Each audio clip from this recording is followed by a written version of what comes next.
I don't know about you, but I have always loved the idea of having a conversation with a working actor about their process.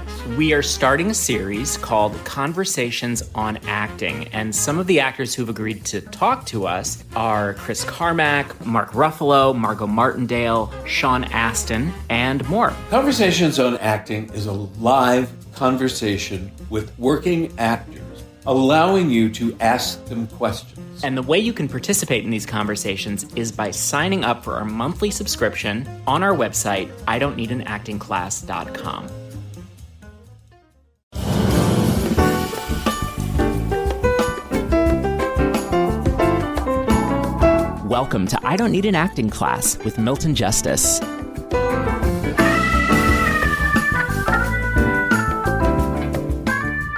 It's funny, my friend Jack Heffner wrote Vanities, and Jack just heard these three women. And he wrote this play over a weekend. I mean, he did some nipping and tucking and moving it around stuff, but basically he had this play. And, this was a play that ran for 5.5 years because the voice that he heard were relatable to the audience. And I think that's the thing. I think, why the writer writes something is the writer's business, but they have no idea what an actor has to go through. And this was the thing. When I was teaching in New Zealand, working with, I think like the second year film directors and the third year acting students. And so for a project, the screenwriting students wrote scenes. Or we cast, and I made the screenwriters go watch a rehearsal before we shot. And they were just stunned. And granted, they were students, but they were stunned what actors went through in order to earn what they'd written, because it never went through their mind. Even my friend Mark Donnelly, who's been writing screenplays forever, was shocked when I was doing that short film that he wrote, the conversations I was having, and that was with JP. So it is true. And I think that's also, and I guess the concept here is that the writer's contribution is the text. And the actor's contribution is bringing the text to life. It's the reason I brought up when I was talking to Austin in our script class about this actor who was also on the Laker series that he did, Spencer Garrett. And Spencer was in a play I directed in Los Angeles that was a new play. So therefore, I was really dependent on what the actor brought to it. I have to say, it was a part that could have been played many, many, many different ways. And so I was really dependent on the actor's contribution. And I think it was the first time that I realized that there is no right way to play a part. So and Spencer was great. So I just want to comment on what you just said. There is no right way to play a part, but we still have to validate a lot of wrong ways. Yeah. Okay. Yes. I mean, in other words, look. I mean, and this is important to realize. You're working on Ted Quinn from an Arthur Miller play called American Clock. You're in your late 40s. And you're doing this monologue. I did this monologue for Stella Adler when I was in my early 30s. Wow. But can you imagine the difference?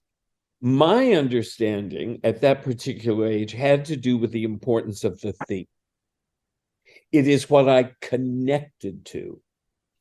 And therefore, I mean, Stella was very, very, very complimentary. But it's because I understood the theme. You doing the part, you not only understand the theme, but you also understand what 20 more years of living brings to an understanding of that life. And Yeah. so, I mean, that's why everybody, that's why every actor has a uniqueness. You still have to do the same work, but it's just that your road in is going to be slightly different. It's like the girl in class said when we were working on Country Girl, she said, my next door neighbor was an alcoholic.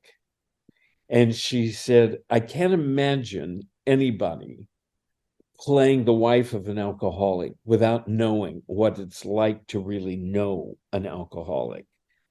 And it's true. But it doesn't mean, by the way, that every actress who knows an alcoholic can play that part, because the ability to translate that knowledge into something actable is the talent of the actor. I mean, that's the reason all of it is so difficult and yet fulfilling, because you've accomplished something when you've done that.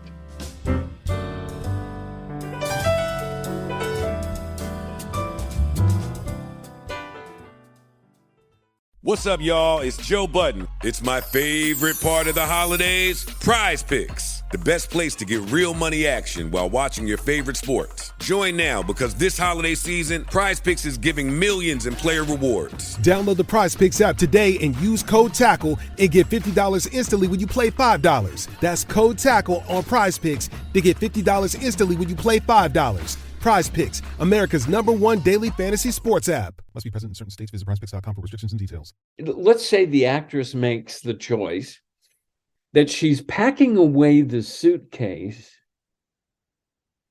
because it wasn't going to be as glamorous being in New York as she thought it was. But it's fine. I mean, it's such an interesting thing to watch her go through. And it's not in the text, but it's in her. And then it helps feed the rest of the play. And suddenly actors realize, oh, I get it. I'm supposed to be contributing. I get it. I thought they were going to give me the blocking, and I just had to get off book and get the blocking. Wait, there's a part here. I'm expected to have an opinion. I'm supposed to bring something to the table. And I love that. And by the way, the reason I like Lena Headey, I must have said this before, but people used to say, what do you look for in auditions? And I said, I'd look for two things. I said, I'd look for something fresh, and I'd look for a revelation. And I said, a revelation almost never happens. And by a revelation, I mean the actor thought of something I didn't think of. I mean, it's just because I just know it too well. And Lena Headey did. Her audition for this Harold Pinter movie, I looked and I went, oh my God, I had never thought of it that way. I was stunned because I knew this movie really well.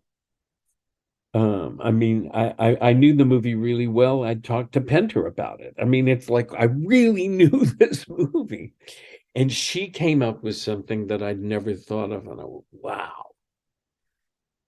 And even though I never got the movie financed, I knew she was going to become somebody because she was an actress. You know, she knew she had an actor's road in to the work, and she knew she had to contribute something. I think even, when you're being typed, it's good to know you have something to contribute. There's a chapter in my book, because an actor wrote to me once, that does the writer know as much as we do? And I said, no. And I used the example of Arthur Miller. And in fact, I even used the example of Walker, whose one-man show. Walker and I reunited. How long ago was that, Walker? 2017. So Walker got in touch with me in 2017. He'd been a student of mine at NYU. And he said, I've written a one-man show. It got into a festival. And I've sort of workshopped it around, would you direct it? And so I said, "Oh, yes, what's it about?" He said, "Well, it was about my descent into mental illness and recovery." And I went, "Oh, yes, that sounds like fun." And we hadn't seen each other in years and years. Anyway, so we started on this journey. And so I had to he'd written it, and I had to approach it with him as the actor, not the writer. And it used to amuse him because I would say to him, "So what the writer is trying to do here is," and I would explain to him what the writer was trying to do. And in addition to which I'd say, "Okay, so I'm going to lose that page and move this." It was fabulous. At any rate, he's the reason I have a podcast, and he obviously survived it. And he won Best Actor at this festival that we were in, and I won Best Director. So, I mean, it was like,